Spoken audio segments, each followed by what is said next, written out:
Let me start with something that might sound controversial.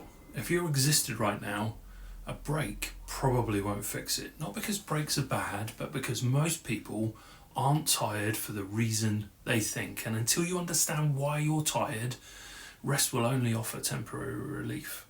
That's what this video is about, because if you've taken time off, slowed down, or stepped away and still come back feeling heavy, foggy, or behind, there's a reason, and it's not a lack of discipline. For a long time, I believed the solution to exhaustion was always the same: stop, rest, disconnect. And sometimes that helped, briefly, but the moment I returned to work, the pressure came right back. Same heaviness, same resistance, same sense that I was already behind.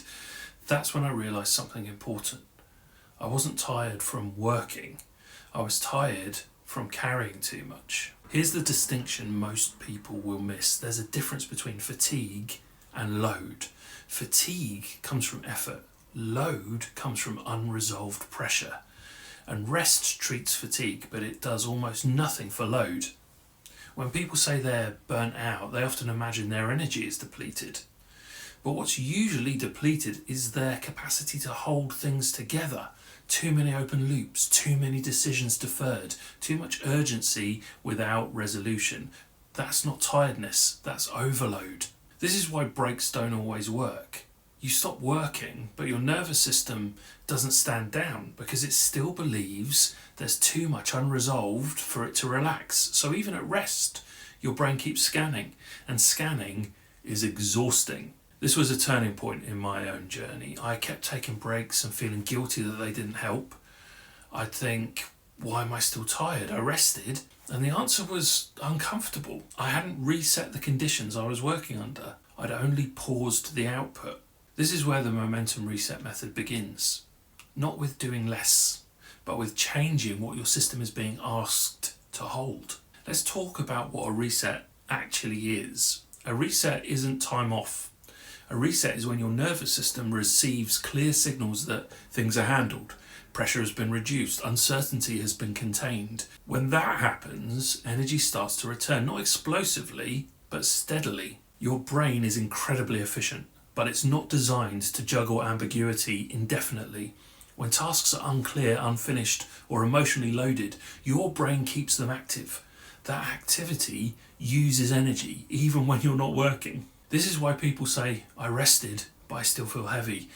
The weight wasn't physical, it was cognitive and emotional. In my research and in lived experience, burnout almost always follows the same pattern. Not too much work, but too much unresolved work. Too many things that feel pending, unclear, half done, or vaguely urgent. And the longer that goes on, the more your system stays on high alert. This is why the first step in a reset isn't motivation, it's relief. Relief comes when pressure is reduced, and pressure reduces when things are externalized, clarified, or consciously released. This is where the overwhelm audit plays such a central role, not as an organizational exercise, but as a nervous system intervention. Getting things out of your head tells your brain it no longer needs to remember them. That alone lowers load. Here's another myth worth dismantling. People think they need long breaks because they feel overwhelmed. But overwhelm isn't caused by effort. It's caused by too many simultaneous demands with no clear order or resolution. Until that changes, time off just delays the feeling. I learned this the hard way.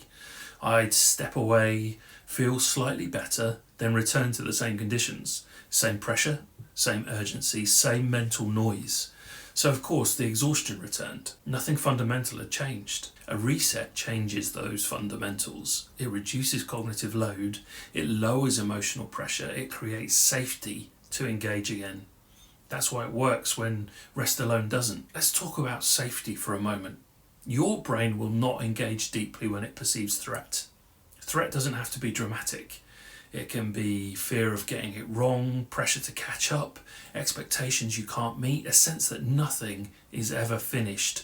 Under those conditions, your brain resists work, not out of laziness, but out of protection. This is why people feel guilty resting. Their system doesn't feel safe enough to rest. So rest becomes restless, and that's exhausting too. A proper reset restores agency.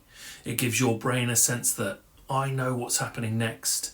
I'm not carrying everything at once. I can re-engage without drowning. That's when energy starts to return. This is why I stopped framing recovery as doing nothing and started framing it as reducing what I was holding. That shift changed everything. Here's the practical reframe I want you to take. If rest hasn't helped, it doesn't mean you need more rest. It means you need a reset of mental load, emotional pressure, and task clarity. That is solvable. This is also why end-of-year breaks often disappoint people. They expect relief, but they carry the entire year with them. Unfinished tasks, unresolved goals, unspoken expectations. So the break can't do its job. A reset before a break makes the break restorative. A break without a reset often isn't. This is the order the momentum reset method follows. Reduce pressure, restore clarity, create safe entry, then build momentum. Not the other way round. When I started doing this, work stopped feeling like something I had to recover from. Momentum became sustainable. Not intense, sustainable. Here's what this means for you right now. If you're feeling drained, don't immediately ask, how do I rest more? Ask, what am I carrying that doesn't need to live in my head? That question alone often produces relief. You don't need to fix everything. You don't need to finish everything. You just need to stop carrying everything internally. That's the reset most people never get taught, and that's why they mistake exhaustion for failure. You don't need a break because you're weak. You need a rest because you've been strong for too long without lowering the load. In the next video, we'll talk about why pushing at the end of the year creates a harder start in January and how to avoid that trap. Because momentum doesn't come from intensity. It comes from conditions. For now, I want you to hear this. If rest hasn't worked, you're not broken. You've just been trying to solve the wrong problem. If this resonated, let me know in the comments. I would love to hear from you. And if you want to move into the new year with clarity instead of pressure, subscribe to the channel. This series is built to help you do exactly that.